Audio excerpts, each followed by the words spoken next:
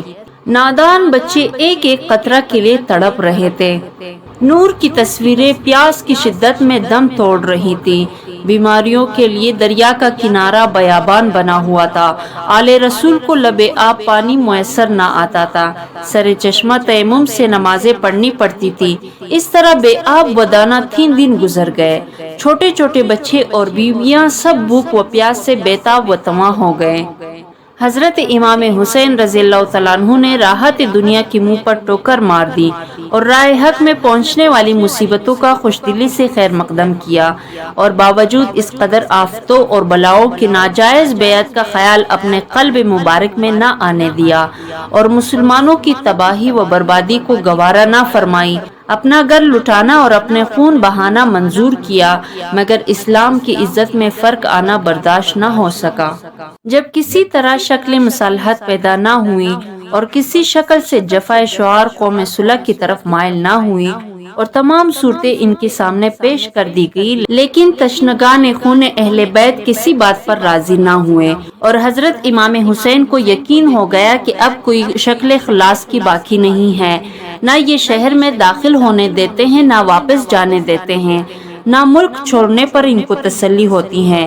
وہ جان کی خواہ ہیں، اور اب اس جنگ کو دفع کرنے کا کوئی طریقہ باقی نہ رہا۔ اس وقت حضرت امام حسین نے اپنے قیام گاہ کے گرد ایک خندق کودنے کا حکم دیا۔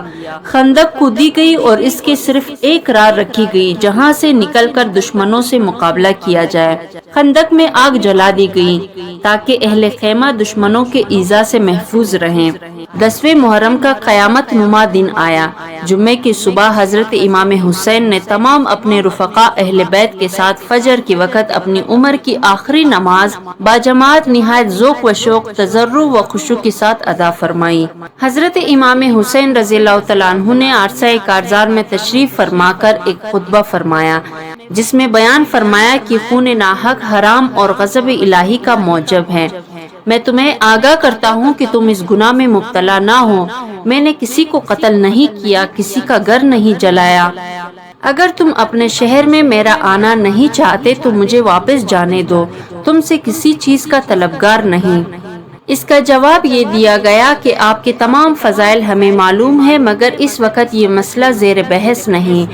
آپ جنگ کے لیے کسی کو میدان میں بھیجیے اور گفتگو ختم فرمائیں۔ حضرت امام حسین نے فرمایا کہ میں حجتیں ختم کرنا چاہتا ہوں تاکہ اس جنگ کو دفع کرنے کے تدابیر میں سے میری طرف سے کوئی تدبیر نہ رہ جائے، اور جب تم مجبور کرتے ہو تو بمجبوری اور ناچاری مجھ کو تلوار اٹھانے ہی پڑے گی۔ گروہ آدھا میں سے ایک شخص گھوڑا دوڑا کر سامنے آیا جس کا نام مالک بن عروہ تھا۔ جب اس نے دیکھا کہ لشکر امام کے گرد خندق میں آگ جل رہی ہے اور شعلے بلند ہو رہے ہیں تو اس گستاخ بدباطن نے حضرت امام حسین سے کہا، اے حسین، تم نے وہاں کی آگ سے پہلے یہی آگ لگا دی۔ حضرت امام حسین نے فرمایا، کذبت یا عدو اللہ، اے دشمن خدا، تو کاذب ہے، تجھے گمان ہے کہ میں دوزخ میں جاؤں گا۔ مسلم بن عسجہ کو مالک بن عروہ کا یہ کلام بہت ناگوار ہوا۔ انہوں نے حضرت امام حسین سے اس بد زبان کی منہ پر تیر مارنے کی اجازت چاہی۔ حضرت امام حسین نے فرمایا کہ خبردار، میری طرف سے کوئی جنگ کی ابتدا نہ کرے تاکہ اس خونریزی کا وبال اعداء ہی کی گردن پر پڑے رہیں اور ہمارا دامن اقدام سے آلودہ نہ ہو۔ جن جن خوش نصیبوں کی قسمت میں تھا انہوں نے خاندان اہل بیت پر اپنی جانیں فدا کرنے کی سعادت حاصل کر لی۔ اس زمرہ میں حر بن یزید ریاحی قابل ذکر ہے۔ جنگ کے وقت حر کا دل بہت مضطرب تھا۔ کبھی وہ عمر بن سعد سے جا کر کہتے تھے کہ تم امام حسین کے ساتھ جنگ کرو گے تو رسول خدا کو کیا جواب دو گے؟ عمر بن سعد کو اس کا جواب نہ بن آتا تھا۔ وہاں سے ہٹ کر پھر میدان میں آتے ہیں، بدن کانپ رہا ہے، پریشانی کی آثار نمایاں ہیں، دل دھڑک رہا ہے۔ ان کے بھائی مصعب بن یزید نے ان کا یہ حال دیکھ کر پوچھا کہ اے برادر، آپ مشہور جنگ عظما و دلاور و شجاع ہیں، آپ کا یہ کیا حال ہے؟ آپ پر اس قدر خوف و ہراس کیوں غالب ہے؟ حر نے کہا، اے برادر، یہ مصطفیٰ صلی اللہ علیہ وسلم کی فرزند سے جنگ ہے، اپنی عاقبت سے لڑائی ہے، میں بہشت و دوزخ کے درمیان کھڑا ہوں۔ اسی اثنا میں حضرت امام حسین کی آواز آئی، فرماتے ہیں کوئی ہے جو آج آل رسول پر جان نثار کرے۔ یہ صدا تھی جس نے پاؤں کی بیڑیاں کاٹ دی، جان فدا کرنے کے ارادے سے چل پڑا، گھوڑا دوڑایا اور امام علی کی خدمت میں حاضر ہو کر گھوڑے سے اتر کر نیاز مندوں کے طریقے پر رکاب تامی اور عرض کیا، اے ابن رسول، فرزند بطول میں وہی حر ہوں جو پہلے آپ کے مقابل آیا اور جس نے آپ کو اس میدان بیابان میں روکا۔ اپنی اس جسارت پر نادم و شرمندگی سے اپنی خجالت نظر نہیں اٹھانے دیتی۔ آپ کی کریمانہ صدا سن کر امیدوں نے ہمت بندائی تو حاضر خدمت ہوا ہوں۔ آپ رضی اللہ تعالیٰ عنہ کی کرم سے کیا بعید کہ عفو جرم فرمائے اور غلامان بااخلاص میں شامل کرے اور اپنے اہل بیت پر جان قربان کرنے کی اجازت دیں۔ حر اجازت پا کر میدان کی طرف روانہ ہوا، گھوڑا چمکا کر صف اعداء پر پہنچا۔ حر کے بھائی مصعب بن یزید نے دیکھا کہ حر نے دولت سعادت پائی اور نعمت آخرت سے بہرمند ہوا۔ اس کے دل میں بھی ولولہ اٹھا اور باغ اٹھا کر گھوڑا دوڑاتا ہوا چلا۔ عمر بن سعد کے لشکر کو گمان ہوا کہ بھائی کے مقابلے کے لیے جاتا ہے۔ جب میدان میں پہنچا بھائی سے کہنے لگا، بھائی تو میرے لیے خضر راہ ہو گیا اور مجھے تو نے سخت ترین مہلکہ سے نجات دلائی، میں بھی تیرے ساتھ ہوں۔ یہ واقعہ دیکھ کر عمر بن سعد کے بدن پر لرزہ پڑ گیا اور وہ گھبرا اٹھا اور اس نے ایک شخص کو منتخب کر کے اس کے لیے بھیجا اور کہا کہ رفق و مدارت کے ساتھ سمجھا بہکا کر حر کو اپنے موافق کرنے کی کوشش کریں۔ اے حر، تیرے عقل و دانائی پر ہم فخر کیا کرتے تھے، مگر آج تو نے کمال نادانی کی اس لشکر جرار سے نکل کر یزید کے انعام و اکرام پر ٹھوکر مار کر چند بے کس مسافروں کا ساتھ دیا جن کے ساتھ نان خشک کا ایک ٹکڑا اور پانی کا ایک قطرہ بھی نہیں۔ تیری اس نادانی پر افسوس آتا ہے۔ اور نے کہا، اے بے عقل ناصح، تجھے اپنی نادانی پر رنج کرنا چاہیے کہ تو نے طاہر کو چھوڑ کر نجس کو قبول کیا۔